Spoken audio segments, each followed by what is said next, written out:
pense que personne dira le contraire, 2020 était une sacrée année de merde. Entre le Covid, les multiples confinements et la mort de différentes grandes personnalités, l'année a été pour beaucoup très difficile. Niveau musique, beaucoup d'événements et concerts ont été annulés ou reportés. En outre, une bonne année de merde. Mais il y a quand même du bon à retirer, parce que musicalement parlant, on a eu droit à des excellents projets comme Trinity de Laylo, Calf de Damso ou encore LMF de Freeze. Cette année a aussi été le moment pour beaucoup de jeunes artistes d'enfin péter. Je pense notamment à Impliqué 140, Frenetic ou encore Captain Roshi. Et c'est ce dernier qui va nous intéresser. Captain Roshi est mon gros coup de cœur du moment. C'est un rappeur très talentueux mais aussi très productif. N'a qu'à voir en 2020 où il nous a sorti Contre-Attaque, qui est une réédition de son premier projet Attaque, suivi de deux autres projets du nom de War et Attaque 2. Bref, aujourd'hui je pense que vous l'aurez tous deviné, je vais essayer de vous présenter l'univers de Captain Roshi, mais surtout essayer de vous donner l'envie de l'écouter. Et tout ça dans le premier épisode de La Pépite. Grand débrouillard, je suis pas méchant, j'ai pas géchant, toujours vif et con. N'adore que Dieu, je n'aime que maman, ma familière et mes petits dibans. Juste ce petit gosse qui aime pas ses grands.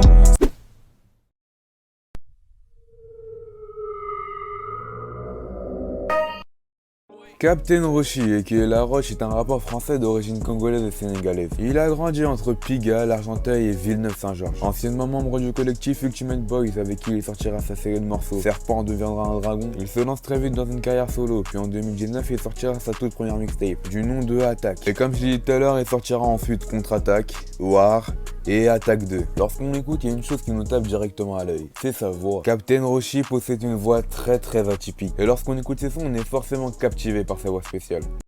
Je le cache bien, la Lambo, j'aurais pris des années, le Nombo. J'ai fait tété pané, place Vendôme, j'allais que pour marcher, j'avais beau relire tous mes cahiers, me lever tôt, envie pour les papiers, j'ai vu le fond, entre part j'avais papier.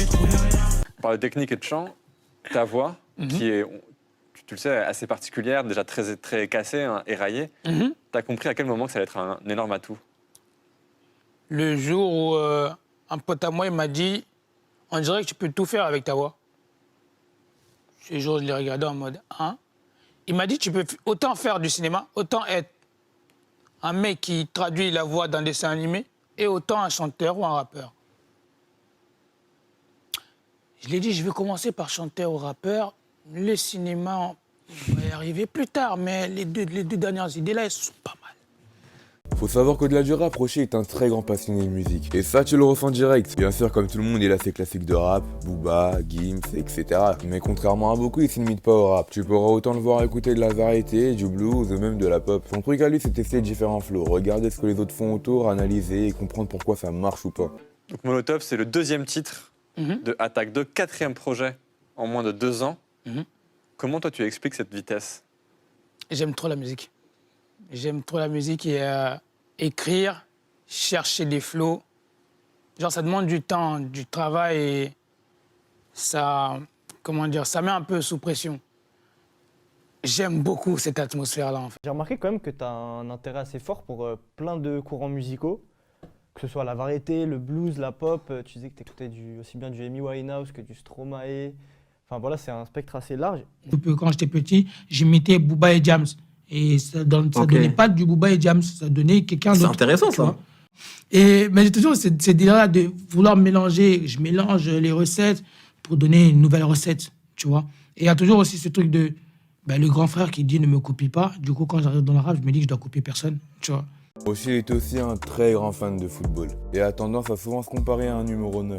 C'est toujours moi qui te fournis la roche, meilleur buteur dans la surface, meilleur tireur dans la chagasse, toujours à l'affût des chagas. J'ai lu que tu avais comparé le projet Attaque à un numéro 9 sur un terrain de foot. Quelqu'un qui va vite, qui frappe, qui percute. Ouais.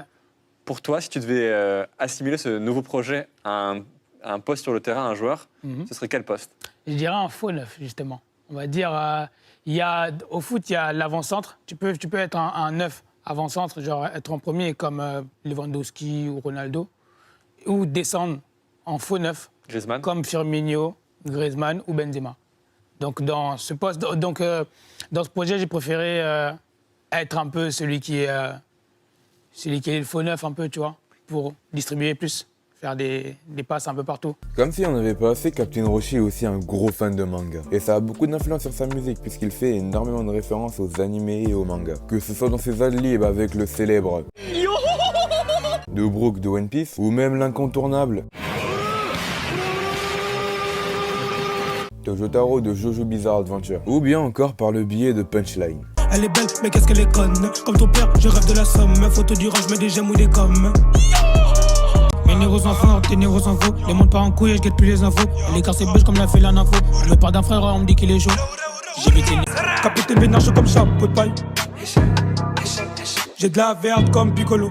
Orochi se compare aussi très souvent au personnage d'Orochimaru parce que tout comme lui, il a une grande soif de savoir. Il veut pouvoir accumuler et maîtriser le plus de flow possible et ainsi être le meilleur, du moins l'un des meilleurs. Diminutif de Orochimaru, qui est un personnage de Naruto.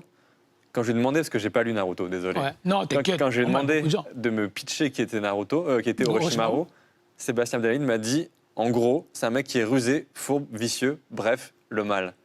Est-ce que tu es d'accord avec ça? Et pourquoi, si c'est le cas, pourquoi tu t'identifies un peu à lui? Je dirais pas que c'est le mal, moi. Je dirais que c'est celui qui est toujours à la quête de plus, le savoir. Il se compare sans cesse à un serpent qui évolue avec le temps, un serpent qui deviendra dragon. D'où le nom de sa première série de son, SDD, Serpent deviendra dragon. Mais maintenant qu'il a atteint cet objectif, maintenant qu'il est devenu un dragon, que va-t-il faire ensuite? Eh bien c'est tout simple, il va viser un objectif encore plus haut, devenir le Serpent Monde. Tu t'es fait connaître avec des freestyles qui s'appelaient SDD.